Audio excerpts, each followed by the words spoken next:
On this edition of Inside Education, giving young adults the opportunity to express their opinions. No holds barred. We'll take you inside the Las Vegas Sun Youth Forum. First, via a report by one of our student correspondents from Foothill High School. Then, by inviting some of this year's participants in studio for a roundtable discussion on this year's topics and what they learned. This episode is all about our students' voices, and you don't want to miss what they have to say. Inside Education starts right now. The cornerstone of education is getting to know a student first. We want to make sure that we're supporting families and students. I think that the community should know that their voice counts. Reading is the doorway to everything that we do in education.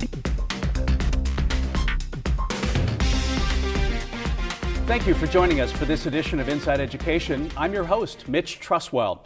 For more than 60 years, the Las Vegas Sun Youth Forum has allowed high school students the chance to share their thoughts and ideas about topics ranging from politics to global issues to school district policies directly with community leaders. The 2017 Sun Youth Forum was held in early November with more than 1,000 local high school students attending. Inside Education student correspondent Ariel Byris from Foothill High School was also there and is here now to tell us more about this one-of-a-kind event. Thanks, Mitch. Juniors and seniors throughout the Valley spent the school day at the Las Vegas Convention Center for a day to network, express themselves, and to be entered in scholarship giveaways. 61 years ago, the annual Sun Youth Forum was born, and high school students representing every school in the county had the opportunity to explain how they felt on a plethora of topics. The Sun Youth Forum was founded by the founder and publisher of the Las Vegas Sun, Hank Greenspun. Greenspun's son and current Sun Youth Forum organizer, Brian Greenspun, explained why his father thought it was important to start the Sun Youth Forum. If the adults don't listen to the kids, if we don't hear them, we are going to suppress them in a way we're going to lose them. So the idea of the Youth Forum was to have the young people communicate amongst themselves, come up with some consensus, and then share it with the adult leadership community. Students arrive at the Las Vegas Convention Center between 7 and 8 a.m. and are split up into rooms to discuss topics with their peers. Some of the topics range from gun control, immigration, the justice system, birth control access to teens, and the school district's upcoming change in superintendent. Mojave High School junior Takembe Antonio explains their experience at the Sun Youth Forum. And I just thought it would be a conversation, but eventually I learned that it was more than just a conversation. I was voicing my opinion to the public, and it's amazing that they understood, and they were so respectful about every opinion that was stated. By the end of the day, each room full of students elected one representative. Room representatives have the opportunity to write articles about their experiences for the Las Vegas Sun, and they're invited to an exclusive luncheon with other room representatives, moderators, Sun Youth Forum founders, and even Sun Youth Forum alumni and former Nevada Congresswoman Jackie Rosen. Southwest Career and Technical Academy junior Shireen Basyari describes what Sun Youth Forum has taught her. For one, it does bring awareness to us because as teenagers, a lot of the times we're kind of trapped in our own bubble and socially we're not as aware. So we kind of just want to know like something that's relevant to us, but we don't understand that there are other things out there that are relevant to us. Each room representative received certificates signed by Nevada senators and representatives. A pen, and students were entered in a $1,000 scholarship raffle. Mitch? I know you were also a participant. You've done it a couple of times. I want to ask you about that in a minute. But this is the first year as a student that the semester has been moved up. So that means that you are not taking a test after holiday break. Tell me about that experience. Do you like it this way? Yeah, it's a lot nicer because you don't have to kind of forget some of the information over break and then study it again before exams. All of it is fresh in your mind, and then you get to really relax over break. Yeah, so the test was done before you even leave for break. You got to enjoy that. Yeah. A lot of people wanted this change, so you think it was a good thing? Yeah, I definitely like it a lot better. Okay. So tell me a little bit about the Youth Forum. You've done this before. Yes, I did it last year, so this was my second year. And what's the takeaway? What do you see as the benefit of having something like this? You really get to hear a variety of different opinions. There were definitely sides to certain political issues that I heard about that I'd never even thought of. So you really get other people's perspectives and you get to form your own opinion off of that. Okay. Was there an actual, would you say, a diversity of opinion? What was your room was looking at what issue? My room was looking at American politics, so we talked about gun control, immigration, and global warming.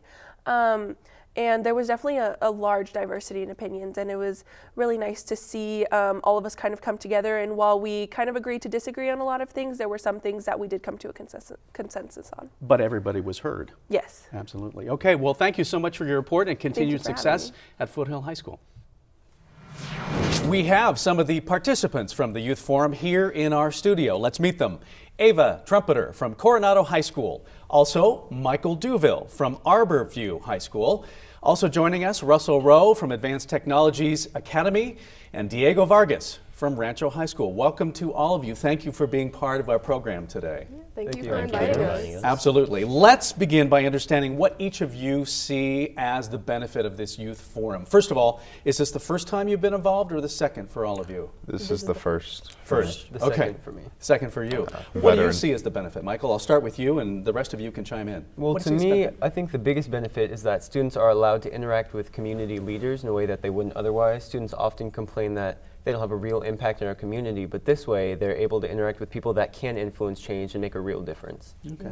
I think the best thing that I got from the Sun Youth Forum was just being able to see the young leaders of our country and how people in Nevada, 16, 17-year-olds, were so eloquent and politically aware. I think it was really reassuring to me. How about the other? I think that the Sun Youth Forum is a good way to exercise your public speaking abilities, which is, you know, one of the biggest fears that American harbors. So Yes. because of that, I think it's just a good way to practice and prepare students for the real world. How about you, Diego? For me, it was definitely all about opportunity. The forum itself was an opportunity, but through that, you become more educated, more politically aware, and that better equips you for a future in whatever you'd like. Public speaking, or if you want to be a politician, or if you don't get involved in politics at all, you're a more educated voter. Okay. We're going to get to some of the topics that were discussed by each of your groups in just a second, but you know, here on Inside Education, we talk so much about education all the time, the challenges as well as the achievements. I'd like to find out from you, just as students, what do you think, you know, there's a lot of change going on in the district as well, and I know that you talked about educational issues statewide as well. What would you say about the education you're receiving now? How would you rate that? Have you seen improvements? Do you feel like you will leave this district with a solid education and a good plan for the future? Ava, what would you think? You know, I have to say that I'm so grateful to be going to Coronado High School because it's one of the best high schools in the not country, but this state, I mean.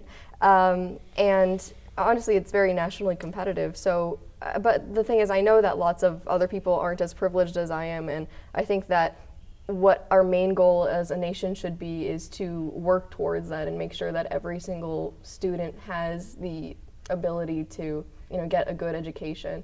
Personally, I think that the education I've received is very, very good. I've been very satisfied with it, and I'm really looking forward to going to college in the fall. It sounds like you've been very involved in your own education as well. You're involved in extracurricular activities. You take advanced placement courses? Oh, yeah. So you've taken some steps to do that as well. What about the rest of you? Russell, give me some insight into what you think about the state of education or the state of your education. Well, speaking personally from attending ATech, I had some amazing humanities teachers in my AP English Language Arts class as well as my AP History classes. But the thing is, I do attend Advanced Technologies Academy. However, our weakest department is the science department. And one thing that I think that this attributes to is that the teachers are very passionate. They love the thought of teaching and they love conveying their knowledge to the students. However, their ability to convey that knowledge is incompetent. I don't want to throw out any names out there, but what I believe is that the state of education lies in the education of the teachers themselves, and because the teachers aren't as educated as I believe that they are apt to be, I think that we can definitely improve in a lot of ways. Increasing the educational level, of the teachers, instructors. Yes, teacher competency. Okay, all right, how about you guys?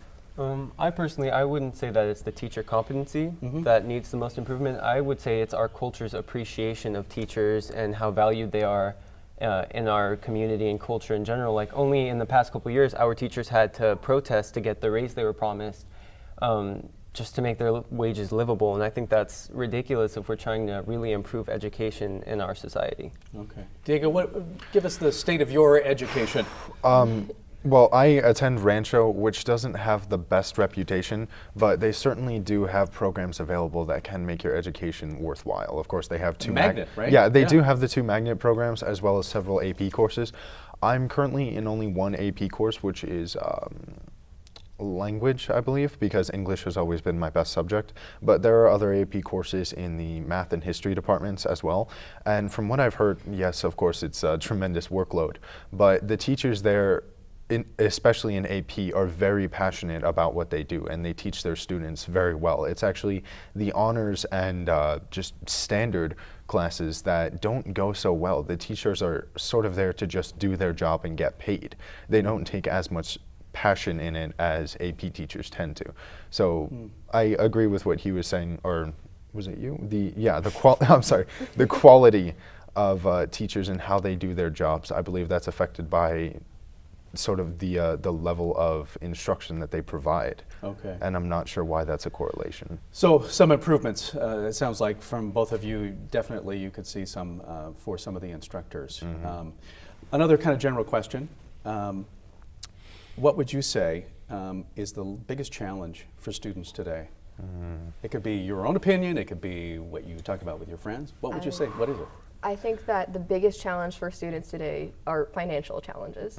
I think that college tuition is way too high, and it's something that we need to come together as a nation and solve. You know, that way everybody can be provided equal opportunity to get a good education. You know, it's one of the most important things for our nation right now, especially in such a critical time where technology is developing so quickly. So, yeah, I think that college tuition, school fees really need to, you know, have some solvency. Affordability. Yeah. How about you, the rest of you? I would completely agree with you. Just recently, tax breaks for postgraduate students have come under fire. So I think it's really important that we pay attention to things like that and understand that these tax breaks and cuts for these students are a necessity. Yeah. Diego, Russell? Biggest challenge for students you would see?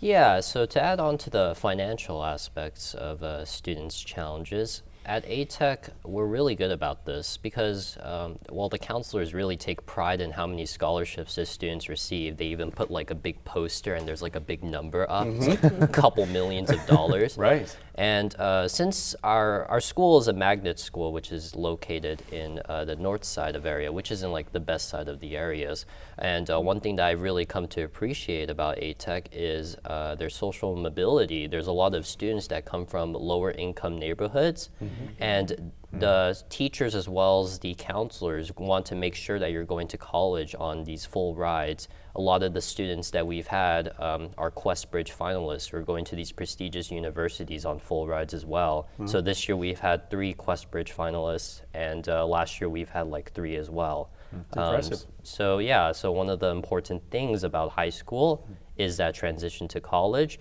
But with that comes the literacy that comes in knowing that your financial situation of getting into colleges. And I think that ATEC has been a remarkable experience for those students. Okay. Diego? Speaking of students from low-income neighborhoods, as I said, Rancho doesn't have the best reputation. We have several poor and a few homeless students at our school. So I don't deny that our finance, getting scholarships to go into college is definitely an issue, but something that I'd also like to raise as a concern is how motivated students are to actually succeed in school. Especially at my school, this is a huge problem. You have students ditching class, walking around in groups in the hallways during class periods. They actually had to hire more security officers because so many students were being truant. And just the general atmosphere at my school is that no one really cares about their education. It's only those few students who put themselves into AP courses. They actually want to succeed, and they're passionate about their education. They do actually care, and they will succeed. That is their future. But as for those students who are there because they have to be there, because they don't really care about coming to school in the first place, there's no one trying to get them to care. There's no one trying to inspire them to do something great in their future, because everyone has a skill. everyone has a talent. That also kind of raises the question of how do we solve that? How do we make Exactly. students more motivated? And I think, like Russell said earlier, having passionate teachers can really make a difference. For me, it's absolutely made a difference, and it's Same actually here. sparked lots of interest. But yeah, I think that there's definitely a lot of work that needs to be done in that department. That's been one of the benefits of the magnet programs because students, if you can get the students interested in what they're doing, they're more apt to go to school and they enjoy it and they will show up and they get invested in what their future is after high school. So good points. Let's get to some of the topics. Michael, I know in your particular group, the topic at the Youth Forum for you and your group was law and crime. Can you give me just a couple of pointers, a couple of major issues that came up there? And I don't know if there's any kind of consensus or solutions that came about. What were the big issues? For my group especially, the biggest kind of issue was definitely gun violence and gun-related issues, especially with the recent shooting that we had. That was huge. So we talked a lot about gun violence and also drug testing citizens on welfare was a huge one for us. And but mostly just the gun violence was talked about the most and hotly debated. And everybody had an opportunity to discuss that. Oh, yes. What would, I guess, were there a couple of major kind of trains of thought? Well, there were the two classic trains of thought, more gun control, less gun control. But Okay. what I thought was really interesting was more the middle route that the majority of students took was that it's not necessarily the gun control that needs to be added to or taken from, but how we implement that gun control. They're saying that there are these loopholes that people can go through, and they're saying those need to be closed, as well as we need to have much more research on the area because lobby groups such as the NRA have blocked CDC research. So in order for us to truly understand and prevent gun violence, most students asserted that we definitely needed to put more into the research and understand truly why it's happening. And maybe look at some of the loopholes. There was some consensus around. There was. Okay, yes. all right. Diego, let me ask you, school days. What kind of topics come up in your group under school days? How it was divided is that each group had 5 questions to answer and they prioritized them from most to least important. And we actually got through quite a few. All of them were significant, but I think the most important that we touched on was definitely budgeting in schools. As I mentioned earlier, there tends to be a bias towards sports programs when it comes to budgeting within schools. Explain And- that. there are all sorts of extracurricular activities, Sure. and it depends on the school. You have sports, you have music, you have other branches of fitness. There tends to be more budgeting for fitness programs than for anything else because those are the most likely to sort of produce income in the future. You know, students with a career in athletics could potentially make tremendous amounts of money, whereas students with a career in music, not so much. That's purely a business attitude to take towards that, and I think that's definitely not how schools should be looked at. It's not about producing students who are going to make money. It's about producing students who have the opportunity to succeed if they so choose. And was there consensus then on this kind of this budgeting issue? Oh yes, there were there were several anecdotes actually Okay. about different schools from across Clark County. Some were Okay. saying that even though they're higher ranked schools, they still have problems with budgeting, with how the school is run, with how executive decisions are made within the school. Yeah, so the general consensus was that budgeting, especially, decisions are not made with the students in mind. They're made with money in mind. Okay. Let me ask you, let me just kind of stop this for 1 second here. Since you brought this up, some of the budgeting decisions. You know, the district is in the middle of the reorganization. Each school has a school organizational team, which is, this is part of the process for more accountability at each individual school. Do you guys see a change in your schools, or have any of you been to the school organizational team meetings? Do you see any effect of the reorganization on you directly or your school? Curious. Well, not speaking personally, but at our school, we have a position dedicated for students who do go to these school organizational meetings, and then they get to oversee like the process, make their voice heard. My friend told me that somewhere up north in like the very rural kind of out of touch areas in Nevada, there is a school organizational individual student, right, who has a huge say for the rural representatives of school districts that he represents. And I thought that that was interesting, considering that although that is really good that they're getting their voice heard there, the person is really powerful, especially for in that district. Yeah, for that district. And I think it's good that we have that. I think that as of now, we're doing good, but there's a lot of lack of transparency. For example, I'm not really aware of what's going on, unless I really want to research and look into it. Or if you go to the meetings. You could go to the meetings. No, I don't go to the meetings. That'd be the way. Okay. I'll be honest with you. I was just kind of curious. You know, speaking of that, I think that a lot of this is going on in the background almost. Yeah. You know, and I think that's kind of how they want it. You know, like they don't want to make it a big thing so that there's not a whole lot of outrage about it. But at the same time, I think that it's, you know, the students' right to know exactly what's going on, and yeah, we could be going to those meetings. We could too. Okay, I was just kind of curious about that. I do want to get to the 2 points that your two room discussions as well. Ava, you were part of the America group. Give me what was the big topic in that discussion group? Gosh, there were lots of big topics. I bet. But I guess if I'm naming a few off the top of my head, we talked about North Korea and Russia relations, and we also talked about gun violence. It's a really important issue for America right now. And then, other than that, we talked about college tuition affordability, and automation in the workplace, those kinds of things. Okay. Was there a consensus on any of this, on the big topics or not? I mean, a diversity of opinion, I'm sure. What surprised me actually about my room is that lots of us were very compromising, I'd say, very open to different opinions, and that's the one thing that was reassuring to me, because generally we don't America, see that a lot in the country, right? You don't get we don't have a very good rap for that. So to see that happen in a room full of young people was really good, eye-opening. Right. Now, Russell, your group, you were part of the group called Potpourri, so anything's on the table. Yep. Give me the big issue. So we had primarily three big issues. Gun control, of course, that's extremely relevant. Sounds like that came up just about everywhere. Yeah, exactly. And budgeting. The question was, should we have an IRS or should we have a flat tax? That was an interesting question as well. And the other question was the NFL protests. So all of these are very divisive issues, left-leaning, right-leaning issues. And I mean, this may be a cynical view, but what I viewed was very reminiscent of what I see in Congress, a divisive government. And I saw that there were compromises, but the compromises were to get nothing done. Let's agree to disagree. And I saw,